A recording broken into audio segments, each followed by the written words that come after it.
Hi, I'm Coach Ben Beck. I'm here with senior Emma Vinson. Emma, we're out here at the softball field at home plate.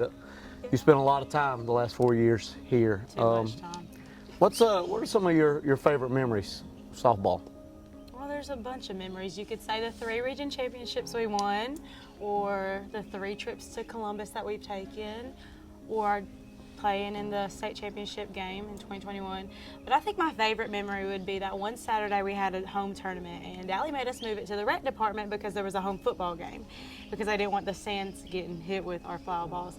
But it rained that day, and the rec department didn't have the dirt that we had, and so we were waiting and waiting and waiting, and all of us girls were so mad because we're missing the football game.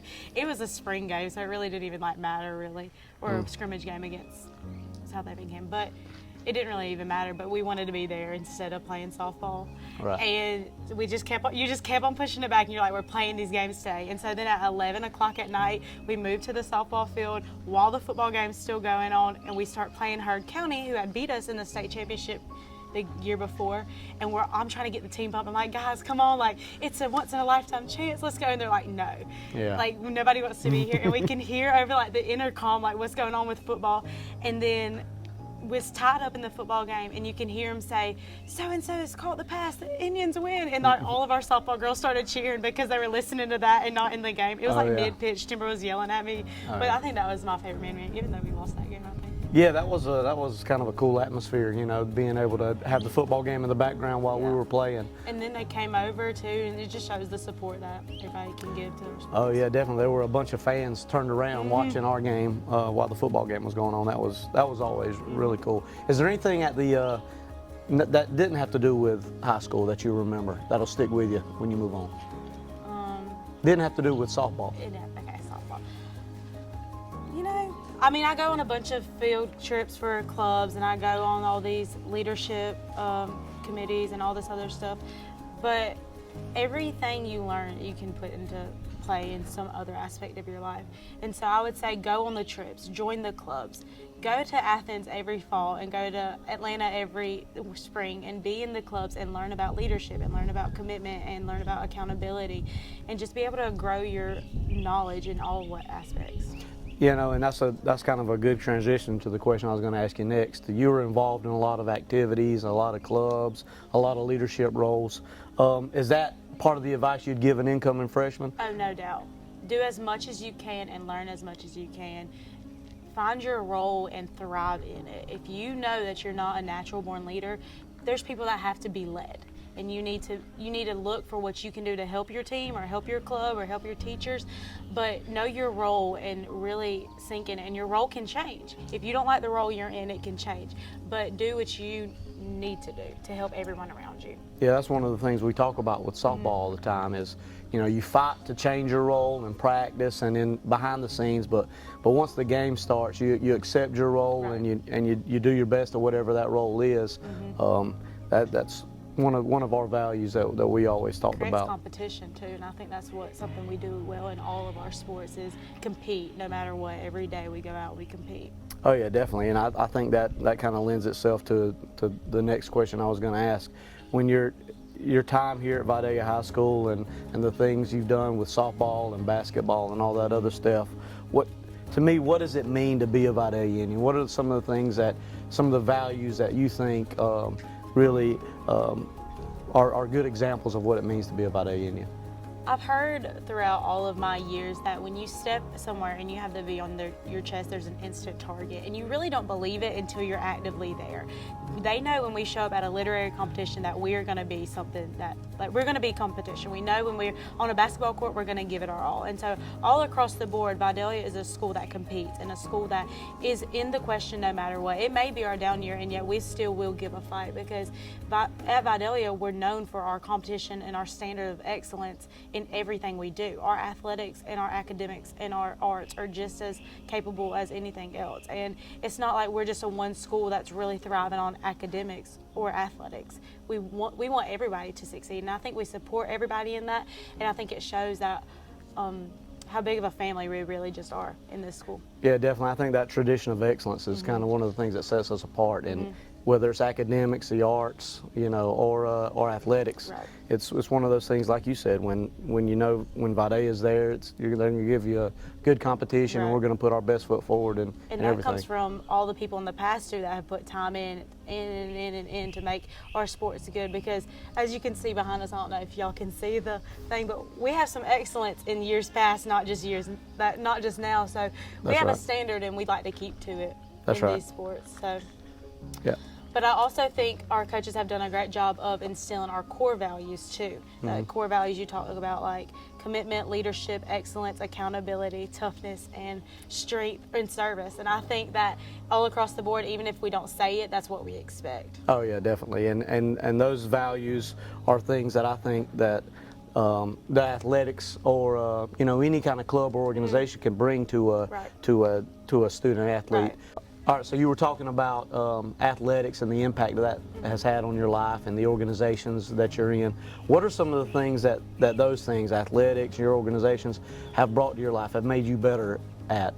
Well, I've definitely grown as a leader in all aspects, learning how to be more of a servant leader and how to be more empathetic to everybody around me and not just be on top of everybody, and to know to understand in the way I talk to them, the tone I talk to them in. Sometimes it's not about the message to the people I talk to, it's about how I'm saying it.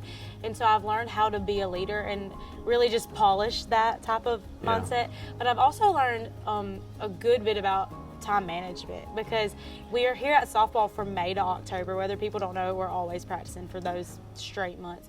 And so you have to learn how to play softball, how to do all your schoolwork, but then some of us have to have jobs too. And so you have to learn how you can fit those times in and the sacrifices you have to make to be able to do things, because whether they know it or not, there's a lot of sacrifices we have to make to be here at sport or to be in that classroom. And so you have to learn how to manage all of that. Yeah, you mentioned being a servant leader, and that's one of the things I think that all of our athletic teams and all of our organizations try to encourage our students to do. You talked about some of the challenges of being a leader. What are some of the other things that maybe you could give advice, somebody who's trying to lead their team or trying to lead their organization? What's some advice that you could give them moving forward? If I were to talk to a freshman and try to give them advice on how to lead, I would say to learn your teammates, learn who you're talking to, because some people can't handle things like other people can.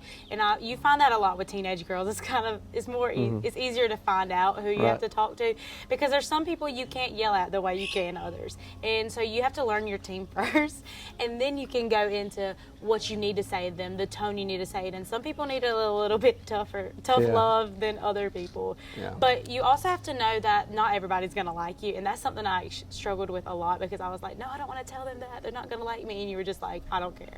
Yeah. Well, not that you didn't care, but... Right, but leaders can't be pleasers, right? Right. Yeah, that's right. And you have to know you're doing it for the good of the group. That's right. And sometimes you sacrifice maybe personal relationships for the good of the group. And that's a hard sacrifice that leaders have to make.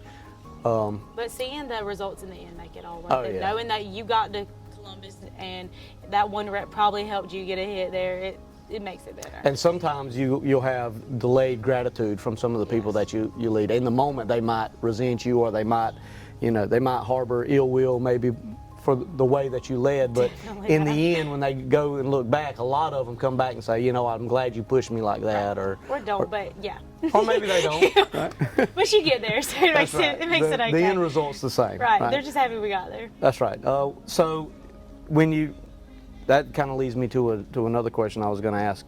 When you're being a part of a team like that, and you want to be in any kind of group or organization, what are some of the values that you think are important to have if you're going to be a part of a group or a part of a team? Well, at softball, you have taught us what's it called? Not acronym.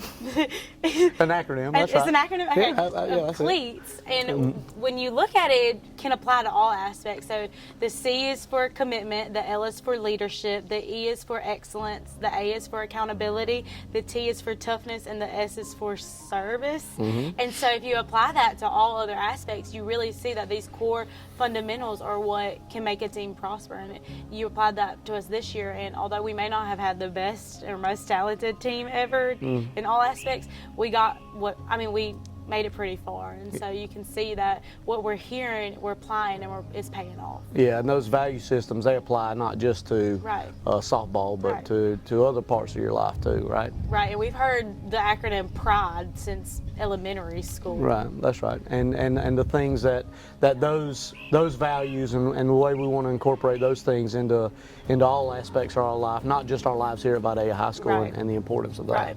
Right. So, you know, is there one specific thing, you know, that you think you've taken from your experience here at Vidalia High School that you say that's going to be the thing that I grew the most in, aside from leadership? Is there one thing that you're going to miss the most? Well, missing the most and something that I've gained the most is probably two different questions, and I can answer them two different ways. One thing I'm going to miss the most is the bonds that I've created with the people here, the teachers here. Everybody wants the best for you. Everybody wants you to succeed, and they want to help you succeed in life. And so like all the teachers, no matter who it is, if I'm on the softball field or in the classroom, they want us to grow. And so I'm really just going to miss the bonds that I've created, because I know once I go off to a university, they're not going to care that much. So you got to take it and just know what you've learned and grow with it. But I think one thing that I've learned the most from here is that you never know what somebody else is going through, and so you have to show kindness and you have to show love and patience, and because you really don't know, because everybody's having their troubles, everybody's going through something, and they're not showing you. So I think that's one of my biggest takeaways from my whole time here. Emma, thank you for your time. Thank you for sharing your story and your experiences and the things that you've learned. You know, we're going to miss you here on the softball field. We're going to miss you in the classroom, but you know, hopefully you'll come back to Vidalia and help this community grow. Hopefully sooner than later.